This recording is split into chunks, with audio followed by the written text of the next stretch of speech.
Su sustancia está hecha de evocación, recuerdo, rememoración y de lo que toma del porvenir. Porque es una parte fundamental de nuestra identidad. Somos nuestra memoria. El programa de Lina que nos lleva de viva voz con los especialistas. Muy buenos días, esto es Radio INA. La Secretaría de Cultura y el Instituto Nacional de Antropología e Historia los invitan a acompañarnos en la emisión de la serie Somos Nuestra Memoria. Hoy tenemos el gusto y el honor de tener con nosotros al doctor Edwin Álvarez. Yo soy Salvador Rueda y vamos a platicar sobre la Constitución y las constituciones. Edwin, vamos a tratar de desentrañar los secretos de un cuerpo legal que aparentemente todos sabemos de qué se trata y en realidad todos desconocemos de qué se trata.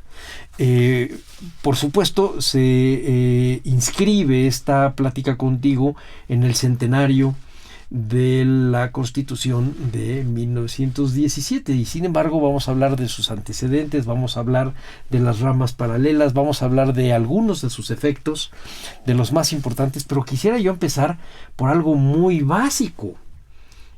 ¿Qué es una Constitución? Sí, pues una Constitución también recibe el nombre de ley fundamental, ¿no? También le llaman Carta Magna, aludiendo pues al primer caso que hubo de una constitución que fue en la Edad Media en Inglaterra, pero lo que nos habla más de su significado es este término de ley fundamental, ¿no? Es la ley más general que puede tener un país, es donde se establecen los principios conforme a los cuales va a funcionar el Estado, donde se desglosan los derechos fundamentales de los pobladores, sean ciudadanos en este caso, o súbditos, y donde también se establece la relación entre los poderes, ¿no? que va a haber en ese país.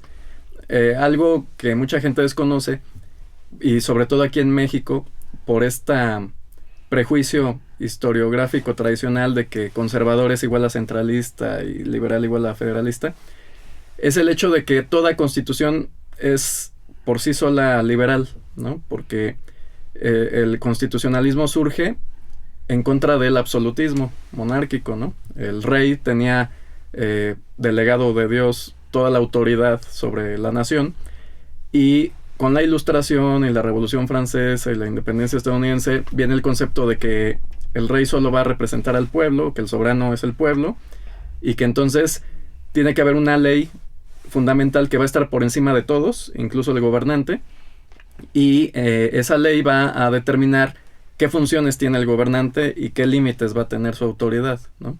Y viene esta doctrina de Montesquieu de dividir en tres poderes el Estado, y que el gobernante solamente ejerce el ejecutivo, pero el legislativo y el judicial le pertenezcan a otras personas o grupo de personas, para que justamente no haya un abuso del poder. Entonces, esto está presente en todas las constituciones de México, sean centralistas o federalistas, y esto nos habla de que entonces, pues centralismo no es igual a conservadurismo, más bien centralismo es un liberalismo que se fija en Europa, ¿no? En Francia. Sí, más bien es una corriente de pensamiento. Así es. Pero no quiere decir que sea dirigido hacia lo arcaico. Exacto. Es decir, el que sea conservador y monarquista no quiere decir que sea medieval. Exacto. Sino que ya es del monarquismo moderno constitucional. Exacto. Pero a ver, doctor Álvarez, platícame, ¿cuántas constituciones ha habido en México? Bueno, las que sí han regido han sido la de 1812, porque hay que recordar que rigió primero cuando era Nueva España y después ya... Es la de Cádiz. Exacto. Y después con Iturbide, porque cuando Iturbide convoca un congreso constituyente, él establece, bueno, él y el Consejo de Regencia establecen que la de Cádiz va a seguir rigiendo, obviamente en lo que no se contradiga con la independencia, mientras se hace una constitución para el imperio, ¿no? Luego viene la de 24, luego... Que ya es republicana. Republicana y federalista. Luego las dos centralistas de 36 y 43. En 46 se restablece la de 24, pero se le reforma en 47. Luego viene la de 57, ¿no? La que identificamos como liberal. y finalmente la de 17. Entonces son 7 constituciones que han regido, pero también hay que tener en cuenta los proyectos insurgentes, ¿no? Siempre en la historia de la Constitución se rescatan estos proyectos de Rayón y Morelos. El de Rayón, que son los elementos constitucionales, el de Morelos, que es los sentimientos de la nación, y luego la Constitución de Patzingán, ¿no? Que es el Congreso de Chilpancingo. Y bueno, entre otras diferencias, además están las definiciones. Yo me acuerdo, por ejemplo, haber leído la de Morelos, que son 200 y tantos artículos, es inmensa. Sí. Hay que decir que la de 1917 tiene 136 artículos y 9 transitorios, algo así. Exacto. En 17.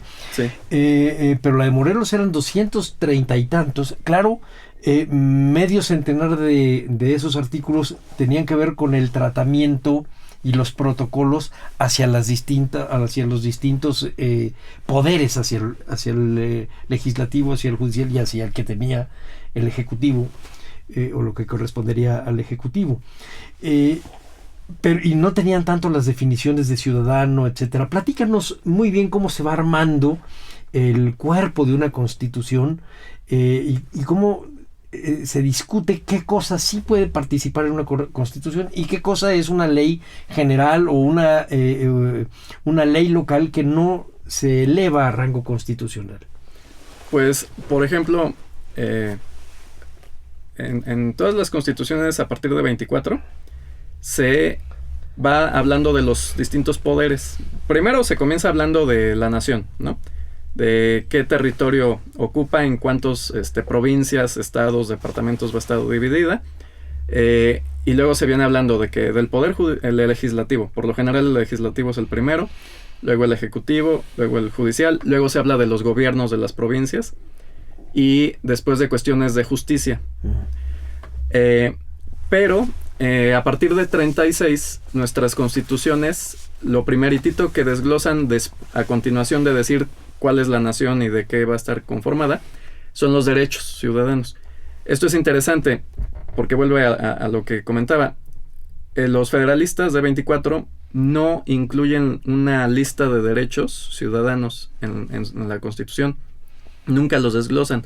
Pueden aludir indirectamente a algunos en ciertos artículos, pero no hay ninguna lista. La primera constitución que establece estos derechos ciudadanos es la de 36. La centralista de 36 dice, los mexicanos tienen estos derechos, los ciudadanos tienen estos otros. Porque, bueno, se establece la diferencia entre mexicano, porque mexicano es todo el nacido aquí, pero ciudadano es solo el que tiene la mayoría de edad, ¿no? Y bueno, en estas constituciones centralistas también ciudadano es solamente el que tiene cierto ingreso y que puede votar, ¿no? También las liberales. Yo recuerdo haber leído, doctor Álvarez, en la Constitución, una de las primeras, o quizá la primera, del Estado de Morelos. El Estado de Morelos se funda en 1869, ya no hay la división entre liberales y conservadores. Sí. Es absolutamente liberal, pero establece, al igual que la del Estado de México, que era su antecedente, que un ciudadano era aquel que tenía un giro mercantil o una profesión. Sí. Efectivamente, mexicanos eran todos, pero ciudadanos eran solamente estos hombres que podían tener un ingreso y podían tener una base económica que les permitía mantenerse a sí mismos, lo cual dejaba fuera, por ejemplo, campesinos y, por supuesto, a las mujeres, a los menores de edad, pero también a campesinos y a jornaleros y a otro tipo de gente que no tuviese una profesión o un giro mercantil. Así es. Lo que hacía el padrón, además, muy chiquitito. Sí, o sea, no toda la gente podía votar. Y también hay que recordar que hasta la de 17, todas las demás constituciones establecían sistemas indirectos de votación. Entonces, la gente no votaba por el candidato, votaba por un miembro, un representante de un colegio electoral. Y ese era el que podía votar por el candidato, o incluso, por ejemplo, en la de 24, quienes votaban al presidente de la República eran el Congreso General y los congresos locales. Ellos son los que elegían al presidente, no la gente, aunque estuviera restringida la ciudadanía. De todos modos, ni siquiera eran ellos los que escogían, ¿no? Directamente. Sí, eran sistemas muy complejos y venían de esta concepción de que no todo individuo tenía el raciocinio necesario para tomar una buena decisión política, ¿no? Solo una persona que tuviera intereses importantes y conocimientos podía hacerlo. Por tanto, sí, un campesino, un peón, pues no podía ser un ciudadano, ¿no? Este concepto es ya posterior. Sí, y para la gente que nos dedicamos al estudio del zapatismo, sabemos que este concepto del que estás hablando es una de las causas del descontento de los campesinos frente a los hacendados. No tanto el asunto puramente agrario, sino a la hora de elegir al gobernador, el que querían los campesinos no era el que gana, y el que gana no se porta bien con los pueblos ni con los pueblos ni con las rancherías campesinas, y sí en favor de los hacendados. Y entonces eso es un detonador de la revolución que no tiene que ver con las elecciones de presidente de Madero, pero tiene que ver con las elecciones un año antes, pero tiene que ver con esto, y era absolutamente legal porque estaba regido por la Constitución local. Sí, justamente es Pablo Escandón, ¿no? Que había sido jefe del Estado Mayor Presidencial de Porfirio Díaz. Y pues sí, o sea, el sistema en sí era el que generaba los problemas. Creemos que Díaz abusa del poder de manera indiscriminada, ¿no? Que él era un dictador como tal. Y lo cierto es que no, o sea, en realidad el sistema, él lo manipula a su favor, pero finalmente lo sigue utilizando. El sistema está vigente. Él no es un dictador propiamente dicho, porque primero hay una constitución que está rigiendo, él la ignora o la modifica, pero ahí está la constitución. Así que eso ya no lo convierte en no dictador. En todo caso es un presidente, pues... muy autocrático, pero efectivamente es constitucional. Exacto. Y además, pues otro problema también que se vincula con el zapatismo es que los deslindes de tierras, ¿no? Las compañías deslindadoras que hacen estas usurpaciones de tierras de comunidades campesinas para favorecer a los hacendados, pues finalmente también está basado en la Constitución de 57, sí. que claro, no es lo que ellos deseaban, pero el sistema justo es lo que permitió, porque los liberales de 57, justo por esta doctrina liberal, creían en la libertad de propiedad, ¿no? El derecho a la propiedad, pero la propiedad individual, ¿no? La propiedad privada. Entonces, para ellos es medieval no solo la propiedad eclesiástica, sino también la propiedad comunal, campesina, claro. Comunal. Ellos creen que le hacen un bien a la sociedad, obligando a la gente a repartir las tierras y que cada campesino tenga su propia parcela. Pero lo que no entienden es que a futuro eso generó el despojo por parte de los grandes empresarios, ¿no? Entre otras cosas, ya vamos a platicar un poco de este tema más adelante, porque tiene que ver con la discusión del artículo 27 de la Constitución del 17. Pero vamos a regresar todavía a los primeros puntos de los que nos estabas platicando, doctor, sobre la definición de la nación, la definición del nombre de la nación. En la del 24 es cuando se define que sea Estados Unidos Mexicanos, entendiéndolo no como una copia de los Estados Unidos, sino como la definición clara de que es un pacto federal. Y después nos hablabas que viene la de los ciudadanos. Después, ¿qué más sigue en una constitución decimonónica? Pues viene esta relación de poderes, ¿no? Y, por ejemplo, la de 24 y la de 57, las dos federalistas, tienen en común que plantean una república parlamentarista.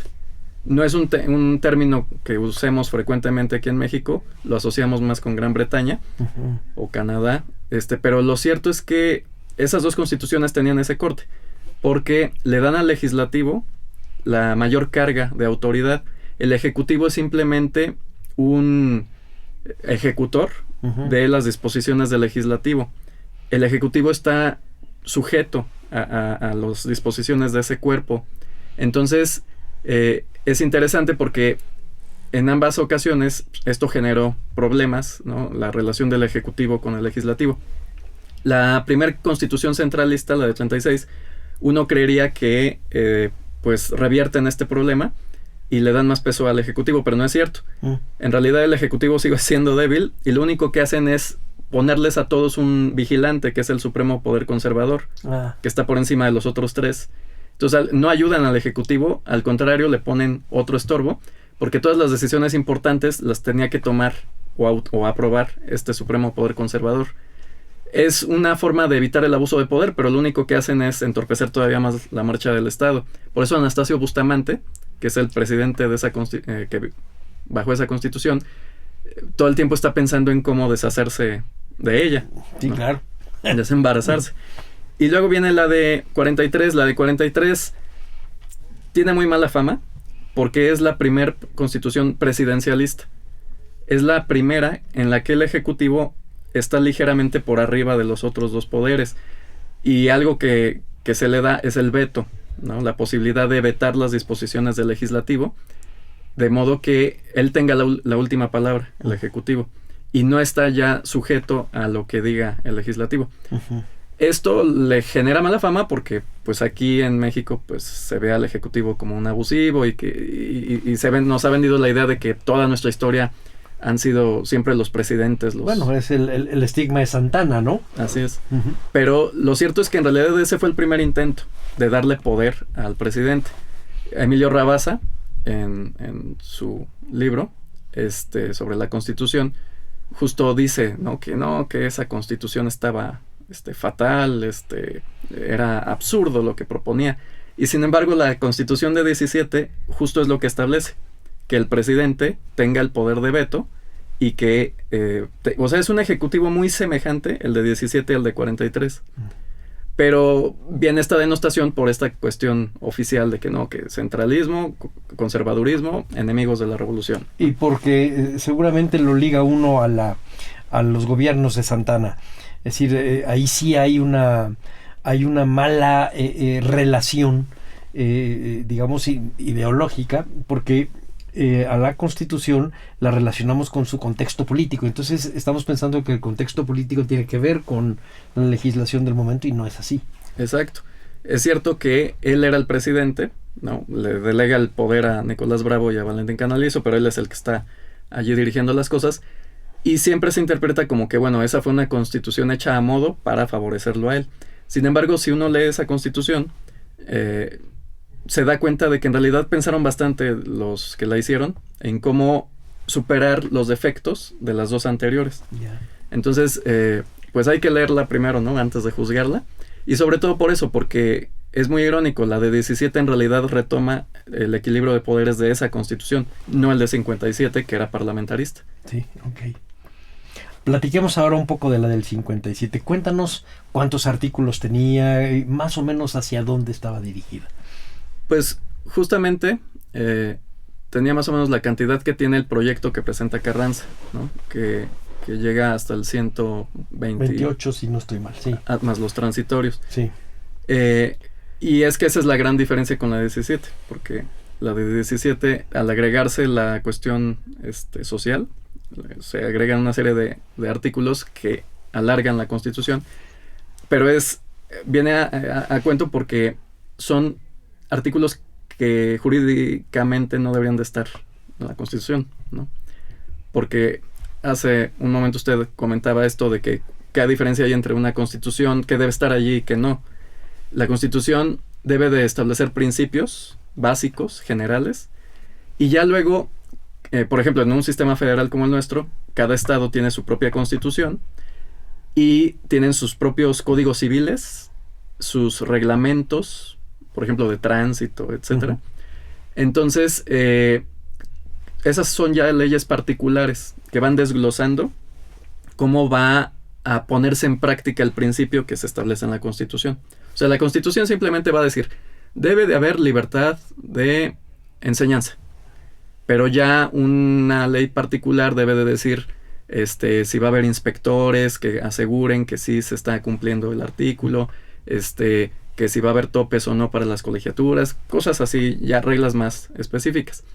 Entonces, por ejemplo, la cuestión agraria del artículo 27, Carranza en su proyecto lo toma en cuenta, dice en el artículo 27, que sí va a haber propiedad colectiva, comunal, que va a devolverse a quienes les corresponda sus tierras, pero hasta ahí se queda, como debe ser. ¿Qué hacen los del Congreso Constituyente, los diputados? Dicen, no, tenemos que meter todo el reglamento de cómo se va a hacer la repartición agraria. Y pues los que son abogados, como Truchuelo, Luis Manuel Rojas, dicen, no, pero eso no tiene por qué estar aquí, es una constitución.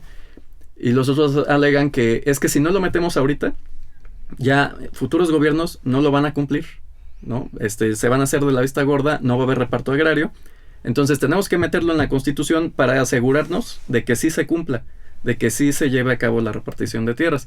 Entonces meten una ley particular en la Constitución y lo mismo hacen con el artículo 123, metiendo toda la cuestión obrera.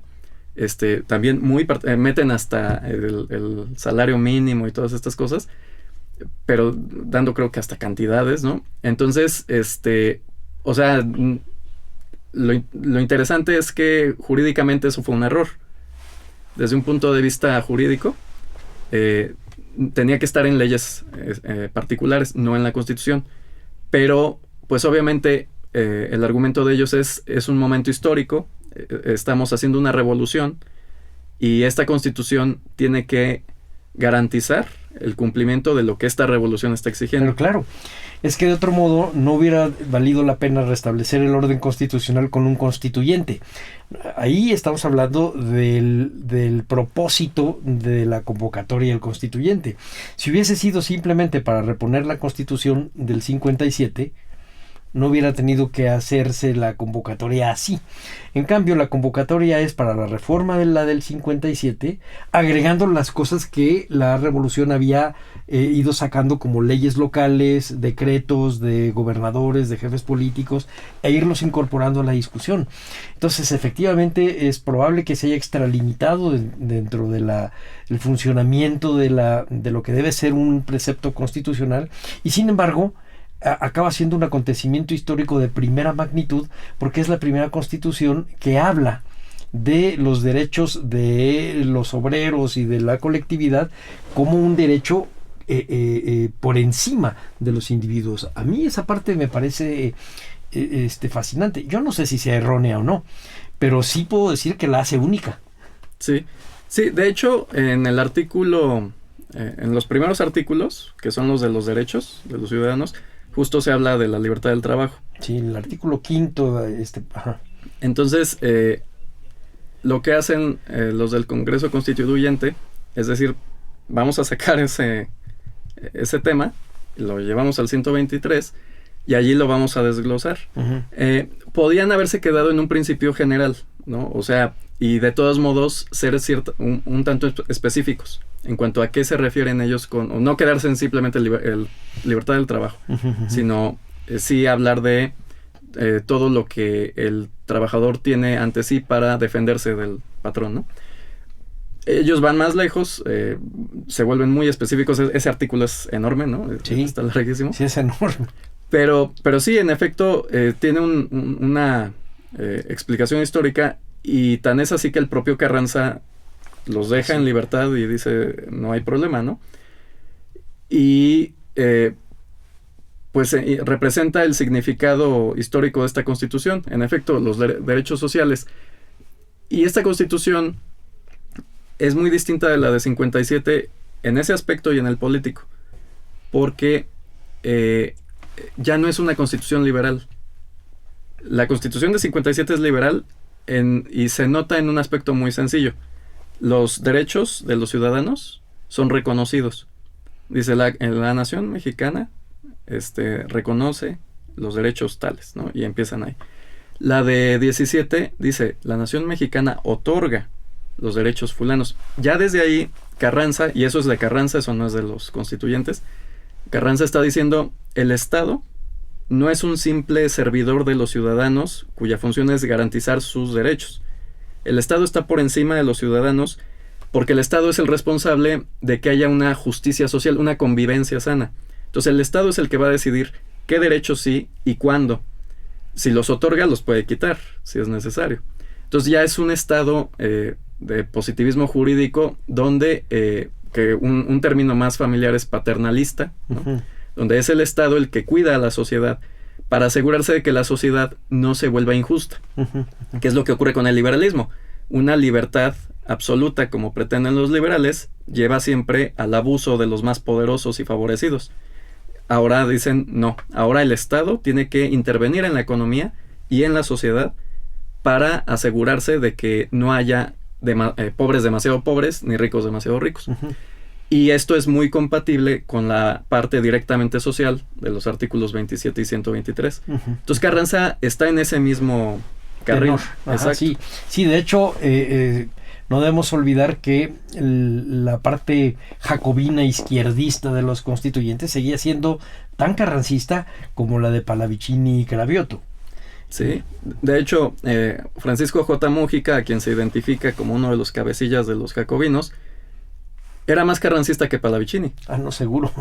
Porque Pallavicini era maderista, mientras que Múgica estuvo con Carranza desde 1912, estuvo en la firma del Plan de Guadalupe, fue su representante en México cuando la Decena Trágica, lo acompaña todo el tiempo. O sea, más carrancista que eso, pues no puede haber, ¿no? Entonces sí, es un prejuicio. Se quiere pensar que Obregón se metió por ahí a través de ellos, de los jacobinos, pero no es cierto, eran carrancistas, ¿no? Sí, y totalmente, sin dudas. Sí, tienes toda la razón.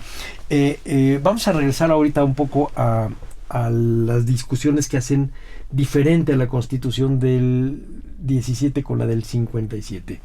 Yo tengo idea, y por favor me dices en donde me equivoque, que hay 4 o 5 artículos que son totalmente diferentes a la del 57 ya en el 17 y que después tendrán otras consecuencias. El quinto, el séptimo, obviamente el 27, que es el de la propiedad de la tierra y el propiedad de la naturaleza en general, que sí hace del Estado el propietario del suelo, subsuelo y del espacio, cosa que no tiene nada que ver con el liberalismo. El 115, que es el que regresa a los municipios libres, a los municipios la libertad y la base de la democracia nacional en contra de los jefes políticos porfirianos, que eran agentes de don Porfirio, totalmente antidemocrático. El 123, por supuesto, y el 130. El tercero también fue sujeto a una gran discusión por la palabra libertad, ¿no? Todos estos al último 10 años y luego 20 años después, traen una serie de discusiones que son los hitos históricos de la posrevolución, la guerra de los cristeros, por ejemplo, los conflictos con los Estados Unidos, la expropiación petrolera. Y eso hace que México vaya teniendo un perfil que ya no es exactamente el del liberalismo. Sigue siendo carrancista, sigue siendo revolucionario. ¿En qué consisten estas diferencias? Pues es esta misma ruptura, ¿no? Con el liberalismo. Aunque Carranza es liberal, pues obviamente está encabezando una revolución social que ya no puede suscribir al liberalismo. Entonces, por ejemplo, esta cuestión de la libertad de cultos, ¿no? La Constitución de 57 se queda en eso, en la libertad. Ya no va a haber una religión oficial, una religión de Estado, como ocurrió con las otras 3 constituciones. Aquí ya no, hay una libertad de cultos, pero ahí se quedan. Viene la de 17 y hasta parece antirreligiosa, porque su tono es muy agresivo. Su tono en el texto original es, pues sí, va a haber libertad de cultos, pero nadie puede ejercer su culto públicamente. Todos tienen que hacerlo de su casa para adentro. Ya obviamente es un ataque a la Iglesia Católica. Sí, es más bien anticlerical, ¿verdad? Finalmente, anticlesiástica. Esa es la intención, pero obviamente lo tienen que hacer de manera general. Entonces termina afectando a todas las religiones. Claro. Tan es así que hasta los años 80, finales, cuando empieza Salinas su gobierno, todos los inmuebles religiosos, fueran de la religión que fueran, pertenecían al Estado, ¿no? Entonces, cualquier inmueble construido antes de 1993, más o menos, sigue perteneciendo a la Federación. Entonces, pues sí, afecta a todas las religiones y tiene este tono, ¿no? Muy agresivo. El propio artículo 3 es el que genera la discusión más acalorada, y es justo donde salen estos apodos de somos liberales, somos jacobinos. Sí. Porque, y hasta Carranza asiste, ¿no? Dura 3 sesiones, Carranza asiste a una de esas sesiones, porque todos están pendientes de esta discusión. Y es que ahí Carranza sí es liberal. Ahí Carranza sí en su proyecto dice, va a haber libertad de enseñanza, la educación pública será gratuita y laica. En los establecimientos públicos solamente, efectivamente. Exacto. Pero los constituyentes dicen no, también los privados. Y no solo dicen que en los privados va a ser laica la educación, sino que los sacerdotes ni pueden poseer escuelas ni pueden dar clases. Y viene pues toda la discusión de que no, ¿cómo vamos a restringir este derecho? Pues, es una libertad ciudadana.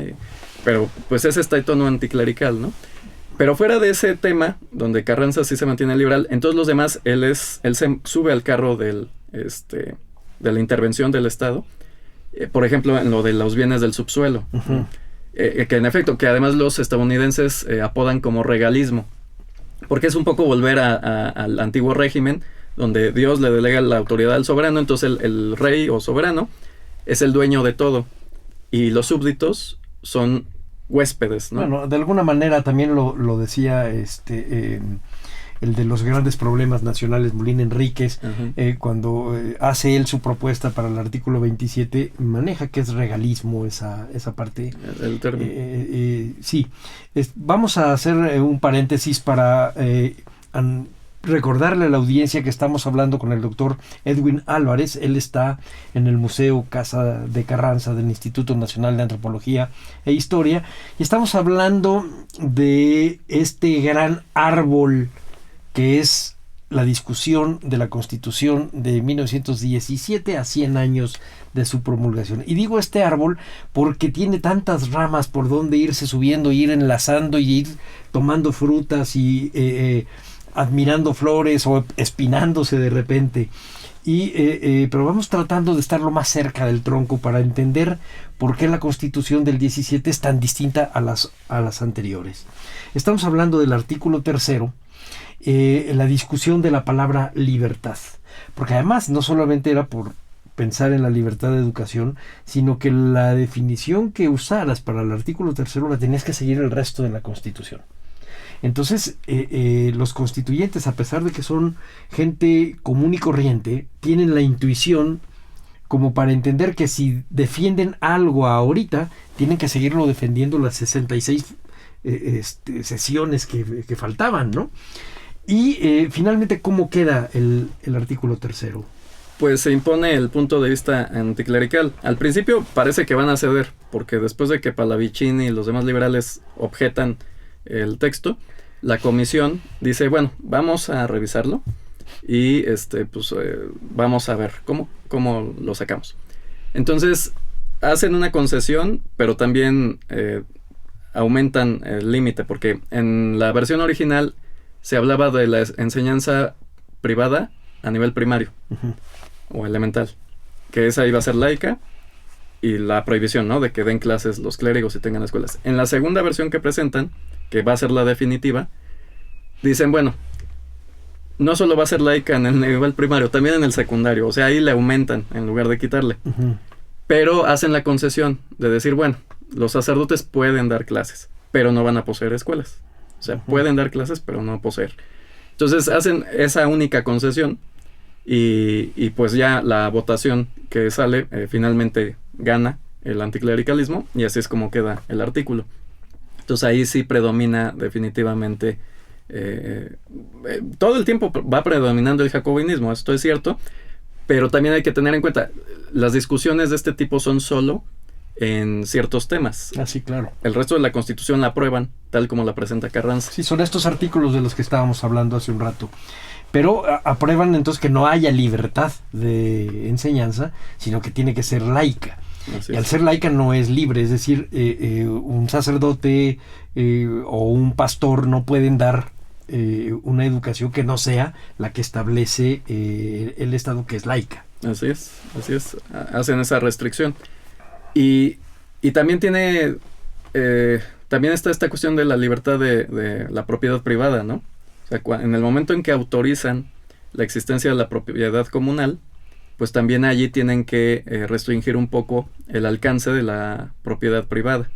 O sea, sí tienen que hacer una serie de modificaciones.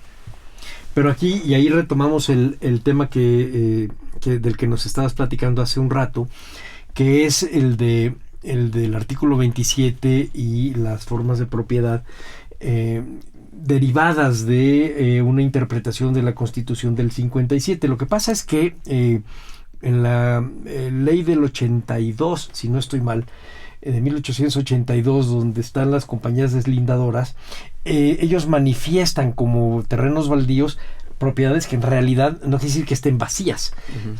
Son jurídicamente baldíos porque son comunales.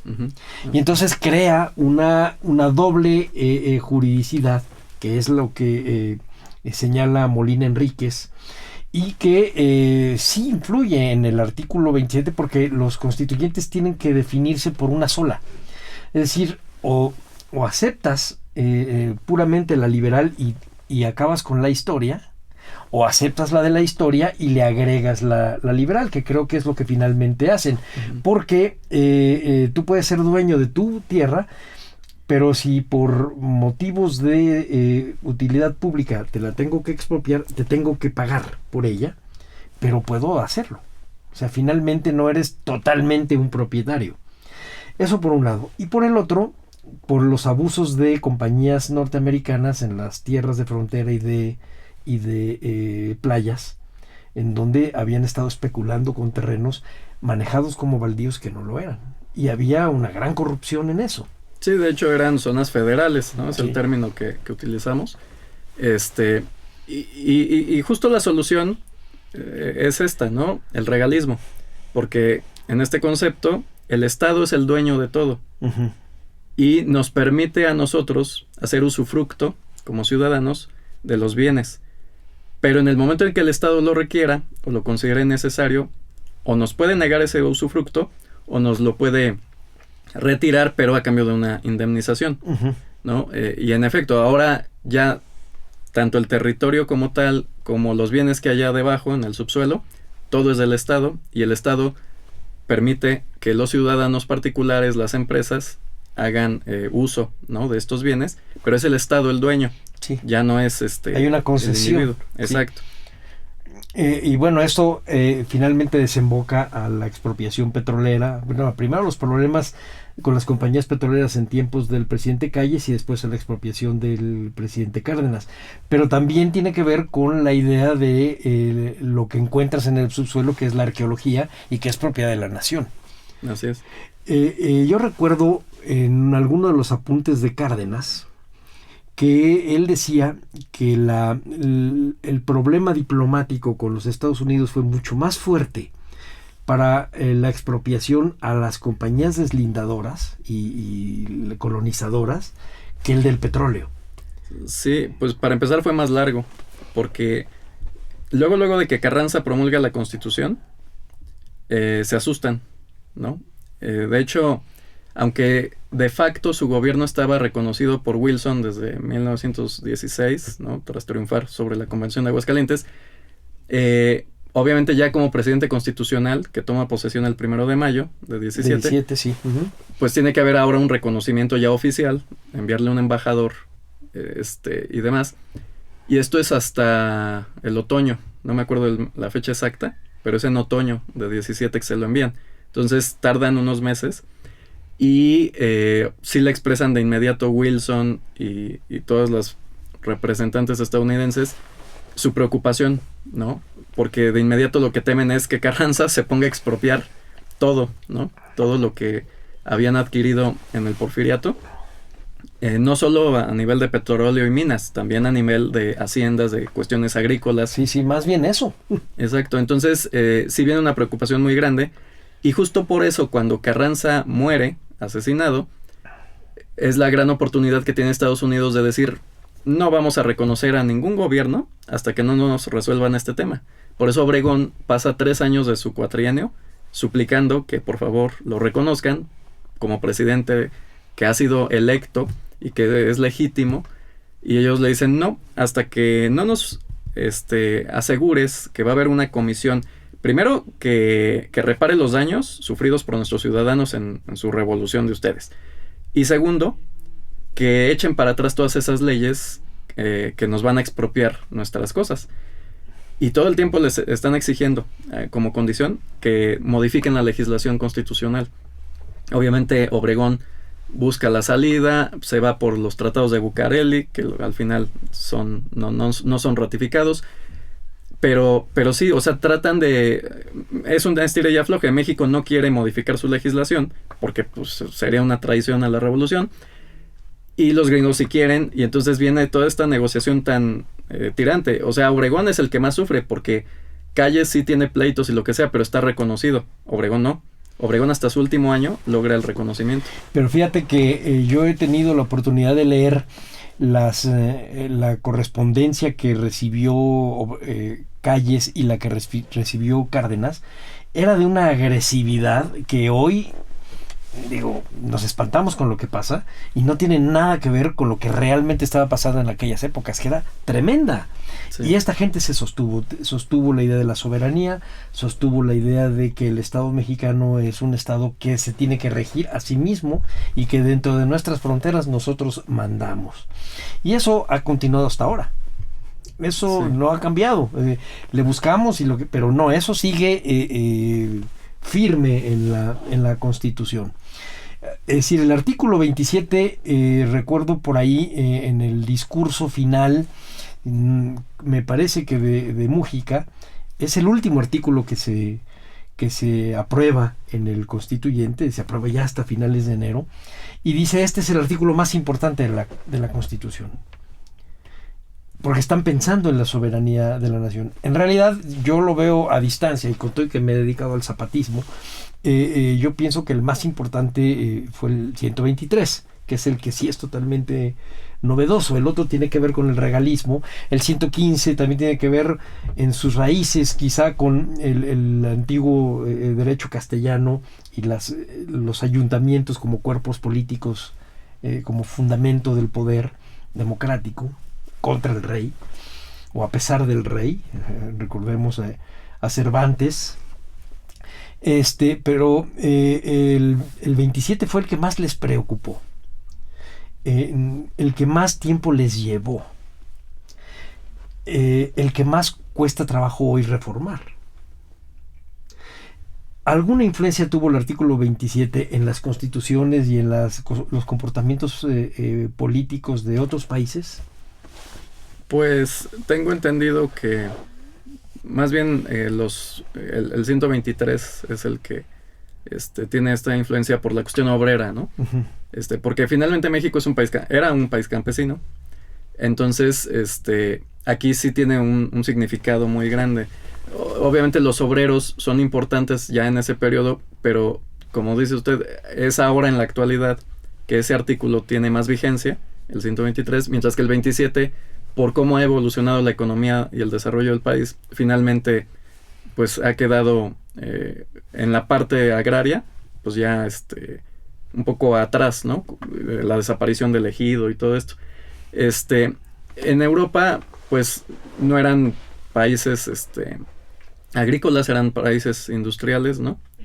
Entonces tengo entendido que lo que sí les inspira es el 123 en Alemania y en Austria. No tengo idea si influye el 27 en otros países. Es la influencia que el 123 sí, y además se adelanta por unos meses a la revolución soviética, que también es un país campesino. O sea, así es. Es la dictadura del proletariado, pero es un país todavía básicamente rural. Sí. Me gustaría también que nos platicaras ahora un poco sobre qué importancia tiene hoy estar recordando cómo se hace la Constitución del 17. Pues tiene mucha vigencia en muchos sentidos, ¿no? El más obvio, pues es que como Constitución que es, como la Constitución que nos sigue rigiendo, pues es donde están plasmados los derechos que tenemos como ciudadanos y los derechos, pues, que tenemos la necesidad de defender siempre, ¿no? Porque aunque el Estado se diga garante de esos derechos, pues a veces es el Estado mismo el que los viola o el que no nos defiende de quienes los violan, ¿no? Se hace derechos colectivos o individuales. Por otra parte, pues está muy vigente porque vivimos en una época en la que el sistema político pues viene arrastrando una crisis que no ha resuelto, ¿no? Y finalmente una reforma política profunda pues tendría que vincularse con la Constitución. O sea, si no se reforma la Constitución, no se puede crear un sistema político diferente, ¿no? La ley fundamental es la más importante, antes que crear leyes particulares. Por otra parte, pues ahorita se acaba de dar a conocer la nueva Constitución de la Ciudad de México, ¿no? En esta semana. Entonces, pues nuevamente nos hace vigente, ¿no? Esta importancia que tienen las constituciones para la vida de una sociedad. Y luego pues tenemos los problemas que estamos viviendo muy recientemente en relación con el artículo 27, ¿no? La reforma energética pues tiene que ver con el artículo 27. Entonces, pues son cosas que estamos viviendo de manera cotidiana, lo sepamos o no, ¿no? Entonces, pues es importante recordar cómo se hizo la Constitución, por qué se hizo así, para qué se hizo así, y qué tanto la sociedad está avanzando en las reformas que le hace esa Constitución, o al contrario, se está metiendo un autogol, ¿no? Con ese tipo de reformas, ¿no? Entonces, pues sí es una reflexión importante que no deberíamos de olvidar qué contenía originalmente esa Constitución y para qué. Yo me atrevería además a hacer una proyección de estos 100 años, porque los primeros, digamos, 30 o 40 años después de que se promulga la Constitución, la actividad básicamente del gobierno federal tiende a ir cerrando capítulos pendientes de la historia, básicamente de la historia del siglo XIX y quizá alguna virreinal,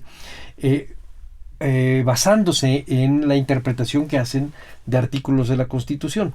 El historiador Francisco Pérez Arce, de la Dirección de Estudios Históricos, dice que a partir de los años 40 los movimientos sociales en contra del Estado están cuando el Estado es el mismo que no está obedeciendo la Constitución, no la está respetando. Entonces así se explica el movimiento jaramillista en los 40, 50, el movimiento ferrocarrilero de los 50, el movimiento magisterial hasta el 68 cuando menos.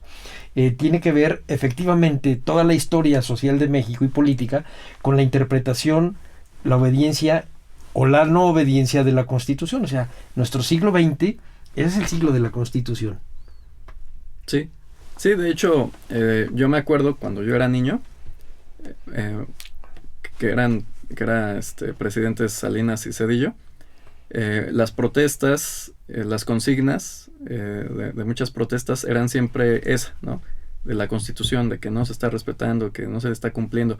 Ahora ya se ha olvidado un poco eso, ya la gente ya no piensa tanto en la Constitución, pero todavía de los 90, 80, la gente se remitía a la Constitución como el texto fundamental, cuyo cumplimiento se pensaba llevaría a un bienestar social y cuyo incumplimiento llevaba a la situación por la que se estaba protestando, ¿no? Y además yo creo que tendrían razón. Fíjate que una de las cosas que nosotros hemos visto en el trabajo que se ha hecho en el Castillo de Chapultepec en torno a la conmemoración de la Constitución, en donde el Museo Casa Carranza nos ha echado una gran mano. Una de las cosas que vemos es que la Constitución del 17 siembra una semilla de esperanza. Es decir, siembras la posibilidad de que existe realmente la justicia. Y entonces el apelar a la Constitución siempre que estás en problemas, ya sea porque quieres que se cumpla o quieres que se cambie, tiene que ver con esta idea de la esperanza. Me llamaría la atención que en la última generación no la pensemos tanto. Yo creo que sí se piensa. Quizá menos que los que estamos más viejos.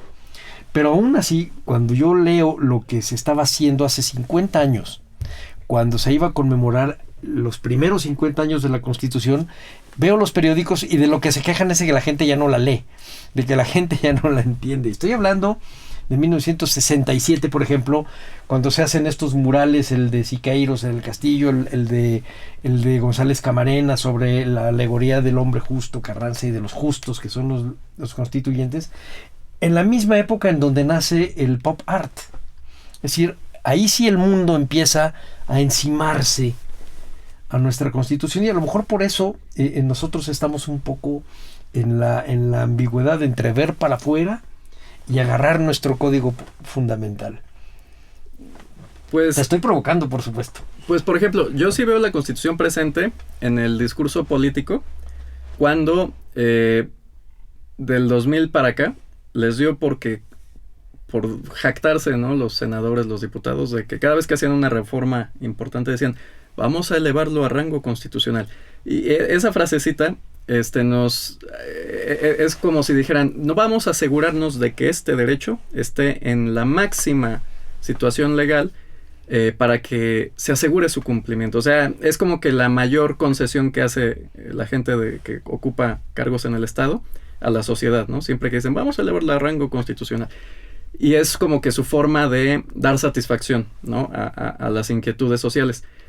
Por otra parte, la sociedad civil, yo la veo olvidada de la Constitución en el sentido de que están más en esta dinámica de que con movimientos callejeros, pacíficos, pueden ellos hacer grandes cambios, ¿no?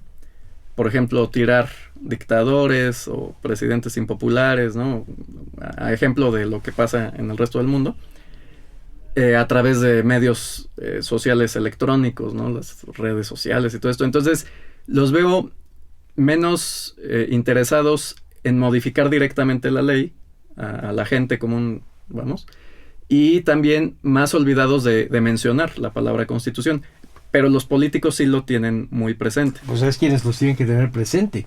La gente, antes de que se lance, yo creo que tiene que aprender de que la Constitución del 17 se hace del 1 de diciembre del 16 al 31 de enero del 17. Son 2 meses, son 66, si no estoy mal, sesiones, en donde tienen que discutir lo que va a ser la Constitución.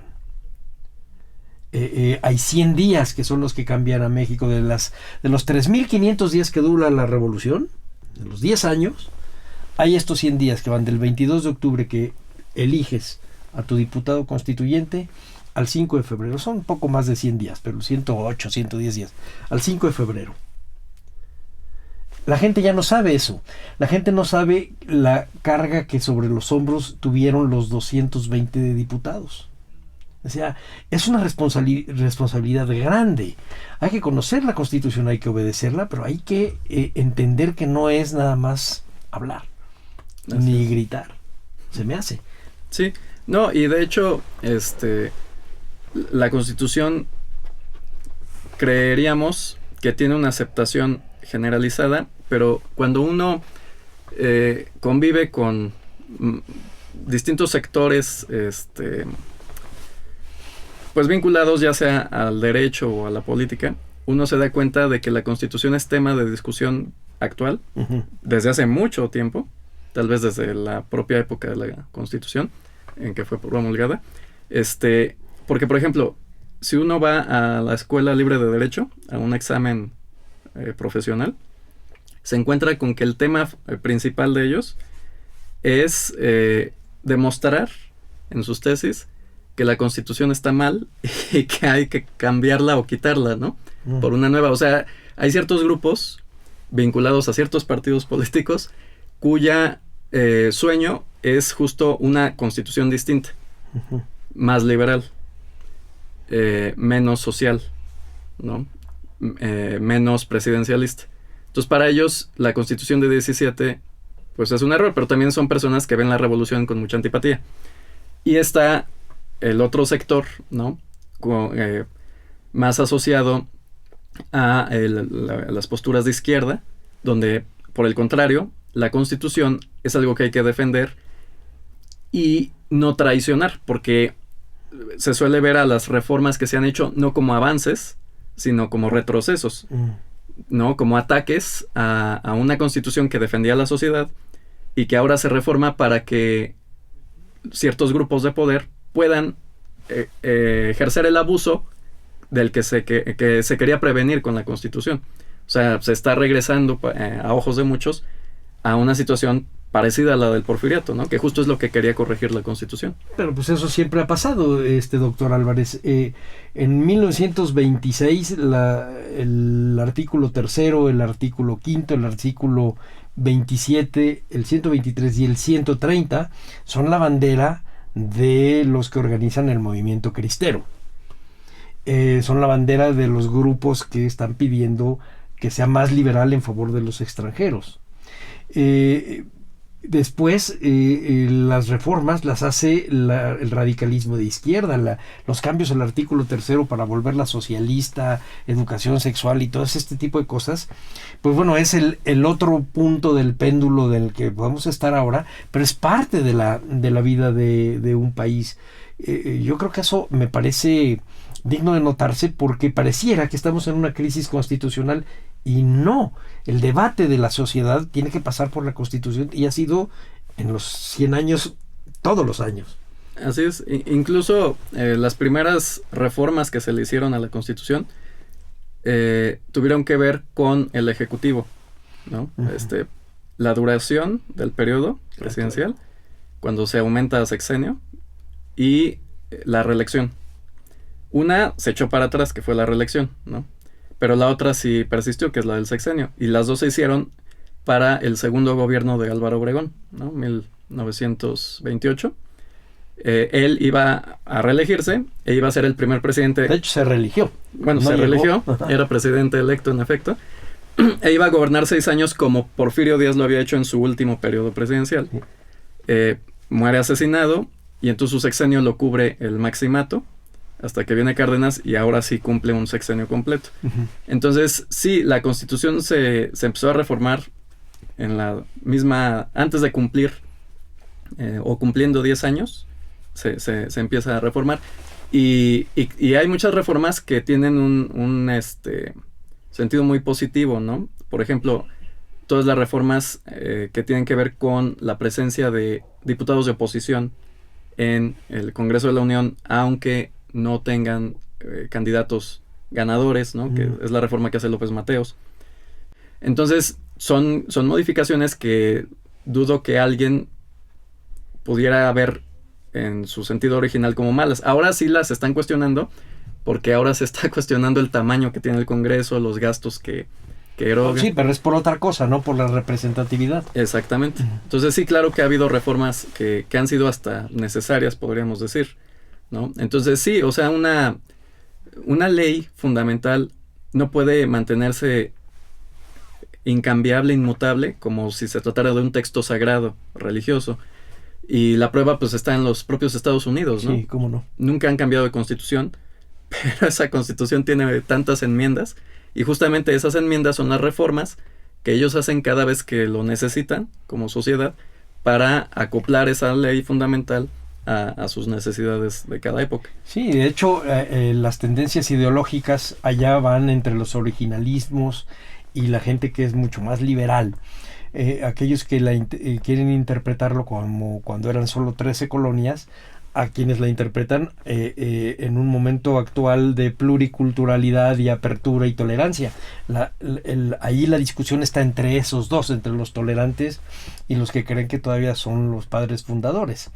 Pero es parte de su vida política. En el caso de nosotros no lo entendemos así. En el caso de nosotros la Constitución es un instrumento que se puede moldear, y que a veces puedes obedecer y no puedes obedecer. De hecho, hay hasta humor popular en torno a eso. Pero en la vida real, y ya en serio, y desde un punto de vista de historiador como es usted, ¿la Constitución sigue siendo útil? ¿O tendríamos pronto que estar pensando en un constituyente? La Constitución, y tanto la 17 como la de 24, 36, 43, 57, tenían al final sus artículos que hablaban de la reforma, de cómo reformar la Constitución. Uh-huh. Entonces, cada vez que un Congreso Constituyente o una Asamblea Legislativa en México emitía un texto constitucional, ellos siempre pensaban en: esta Constitución es la buena, y si se necesita cambiar, porque seguramente se va a necesitar cambiar, pues vamos a poner estos parámetros para poderla modificar. Ujú.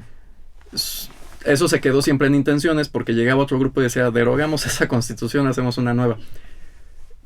La de 17 hace lo mismo. Dice, si alguien la quiere cambiar en el futuro, estas son las reglas para cambiarla. Y se ha cambiado. Entonces, en un momento dado, no es necesario cambiar de constitución. Es algo innecesario porque se puede reformar todo lo que sea necesario para que siga respondiendo a las necesidades sociales. A lo que me refiero es, por ejemplo, si la nota dominante políticamente es que es presidencialista y se decide que lo mejor es el parlamentarismo, se puede hacer. Se puede reformar la Constitución sin tener que derogarla, ¿no? Ujú. Hay gente radical de derecha que quisiera derogarla, pero no es necesario. O sea, incluso para complacer, suponiendo que esos grupos lograran predominar en la opinión pública, no sería necesario pasar por un Congreso Constituyente. Se podría reformar la Constitución. Finalmente es la sociedad la que decidiría, ¿no? Si, como en el siglo XIX. Si Y como en el siguen las 20, reglas. Así es. como nació la Constitución del 17, fue la sociedad la que decide finalmente respaldar o no, y de qué maneras, y en dónde, regionalmente, los preceptos constitucionales. Así es. Doctor Álvarez, ¿nos puedes dar alguna bibliografía sobre el tema de la historia de las constituciones y en particular de la del 17?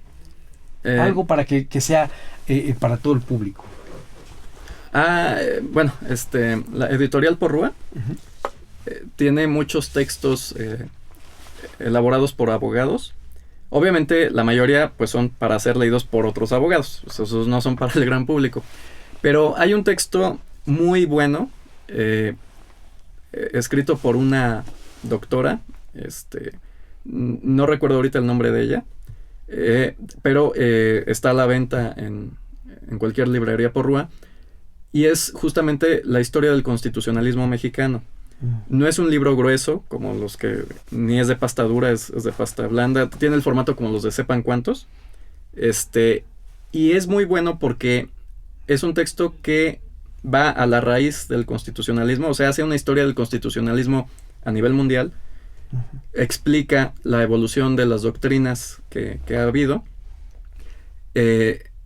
Por decirlo, toca incluso las constituciones de la Revolución Francesa, las explica con mucha claridad, y todo esto para contextualizar las constituciones de México, y las toca todas. O sea, no es discriminatoria de decir solamente las federalistas o la insurgente de 14, no, sino que toca todo. Y entonces cualquier persona que quiera conocer a fondo la historia constitucional de México y del mundo puede leer ese texto. Que es de Porrúa. Así es. Se llama así, El constitucionalismo en México. Tengo la referencia ahí en el museo, ahí tenemos el libro, pero bueno, ahorita no lo recuerdo bien. Es una doctora, me parece que es de la UNAM. Y ahí se explica muy bien todo el asunto. Y le permite a uno tener una comprensión mucho más histórica, menos anacrónica de lo que son nuestras constituciones. Y para las del 17, pues yo me atrevo a sugerir que se lean las reediciones que ha sacado el INERM en los últimos 2 años, que son las crónicas del constituyente, la historia del constituyente, los discursos del constituyente, en donde queda muy claro la historia desde la ruptura del orden constitucional con el golpe de Huerta hasta la promulgación de la Constitución el 5 de febrero de 1917. E incluso, se podría complementar esas lecturas históricas, ¿no? Porque fueron muchas escritas por los propios diputados, sí. Con, por ejemplo, lo que está publicando Ignacio Marván, ¿no? Artículos en el CIDE, donde él hace un análisis de las votaciones y de los perfiles sociales de los diputados, lo contrasta con lo que dijeron ellos, como Juan de Dios Bojórquez, por ejemplo, y pues hace los matices debidos, ¿no? De decir, bueno, Bojórquez estaba convencido de que eran 2 bandos peleándose, pero yo lo que veo es que en realidad era un solo bando y se pelearon solo por 2 o 3 artículos, temas. Sí, claro. Exacto. Sí, efectivamente, sí. Está bien, esa es una buena referencia, la de Marván. Muy bien, porque sí nos actualiza la historia de la Constitución. Pues te damos las gracias, doctor Álvarez. A nombre de Radio INA, doy por terminada esta emisión que fue posible por la generosa participación de nuestro invitado, el doctor Edwin Álvarez. Les doy las gracias a los escuchas por su atención. Les sugerimos consultar más de nuestra producción a través de www.radio.ina.gov.mx. En la realización, la Dirección de Medios de Comunicación a través de la Subdirección de Radio INA, con Gabriela Marentes al frente. En la producción, Evanibaldo Morales. En los controles técnicos y edición, Joel Cuautle. Yo soy Salvador Rueda y hasta la próxima.